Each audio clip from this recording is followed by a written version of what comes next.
Hi, I am Leigh Koechner. Welcome to 33 Days of FYG GYG. Find your gift and give your gift. Today is day 23. So if you would please join me in 3 grounding breaths. If you would uncross your legs and put your hands in your lap. And we'll start with a breath in through our nose and out through our mouth. And today I am going to breathe in what I'm grateful for. And I'm going to breathe out what I am happy to release. Maybe an old thought or story that I'm happy to release. So I'm going to breathe in through my nose and out through my mouth. In through my nose and out through my mouth. In through my nose and out through my mouth. All right, you guys, thank you for joining me in a park today. I'm with my family at a park, so it might be a little noisy, but I'm happy to connect with you guys right now. Today, our topic is connecting the dots. And we are kind of on the downward slide of these 33 days, and I want you to kind of think about your life as a little puzzle or little breadcrumbs that you can look back on and you can go and pick up and you can eat to fill yourself or to connect yourself with your purpose, or you can start connecting the dots to where you are supposed to be with the things that have led you up to this moment. And what's amazing is every single thing that has happened in your life up to this moment is all the beautiful tapestry of who you are, of your life quilt, of every single thing that has made you up. And every single thing that has happened so far in your life was meant to happen, was a part of your story, was all for your learning and growing. So it's so wonderful when we look back, and there's a couple of different ways you can look back from the things that you physically did, from the experiences that you had through family and through what you endured in your childhood. And when I look back at my life, a past is coming over here.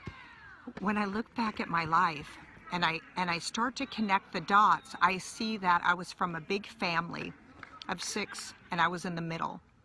And our mother was kind of unavailable and my father was working. So the way I got attention was by acting out, by acting wild, by being funny. So these were all kind of things that I created for myself to be seen or try to be seen in my home. So those kind of things I can be aware of. I also had a mother that in my brain, when I was little, I thought neglected me. So I created the story of being unworthy for my own mother to get out of bed for. And I carried that story and a lot of my behaviors of unworthiness, like drinking a lot, partying a lot, and having a lot of sexual partners, which I used to call a derogatory term, but now I know that I was just looking for love, but I didn't know how to put down the walls I had created to experience it. So the easiest way was to just have one-night stands or make-outs with people and then get out. So I didn't have to actually feel vulnerable or look at my heart because I had created this big kind of wall around it. I also had mental illness in my family with my mother and alcoholism.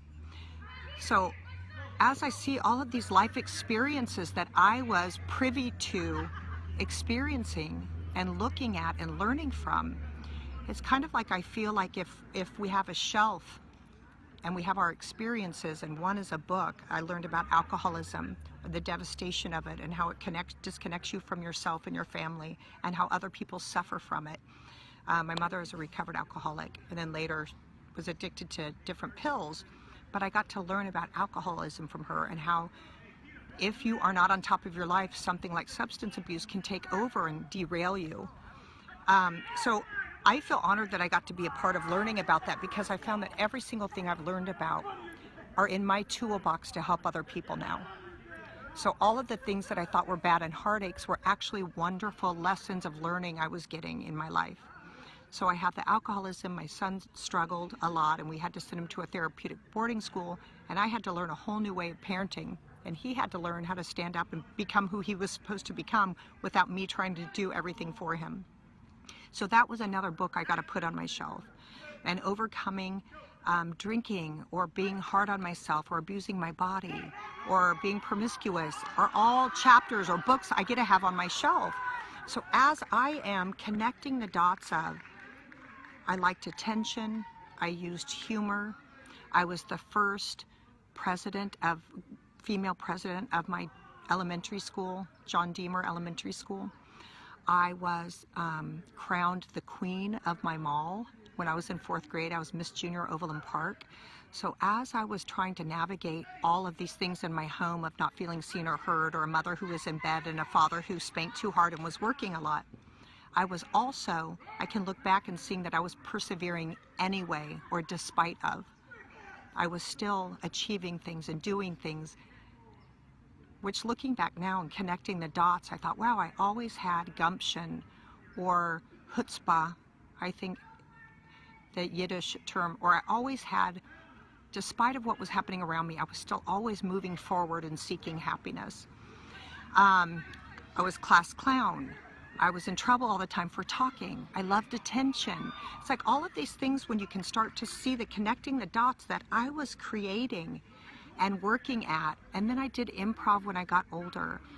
And I went to a school that learned to heal my hurts.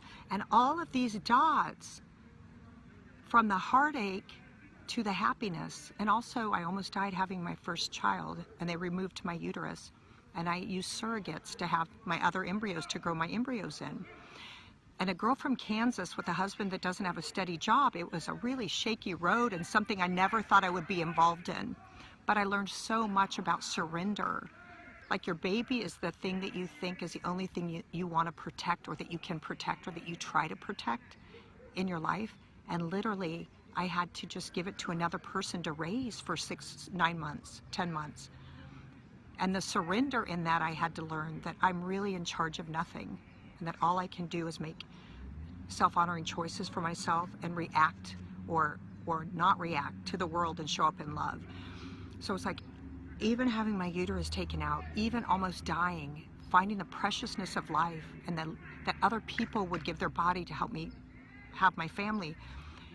And that was another book I got to put on the shelf, to talk to people with infertility or the heartache of that. So it's like every single thing that's happened is in my arsenal of healing, is in my tool bag, because I got to experience it and feel it and be in the heartache and the alone feeling and the hurt, and then realize I came out the other side stronger or more powerful. So think about your life. Look at your life. Who were you when you were little? What mechanisms or coping skills did you get from the heartache or the struggles or the abuse? Because those coping skills have gotten you to where you are now. And now we can use our learnings to help other people, to bring love and light to the world. And then you can also realize, like, how there can be so many great artists and poets and writers and movie makers and mailmen and mothers, is because we all have a tool bag that we're wearing from our life. We all are a beautiful tapestry of experiences that we're having. So use your life today.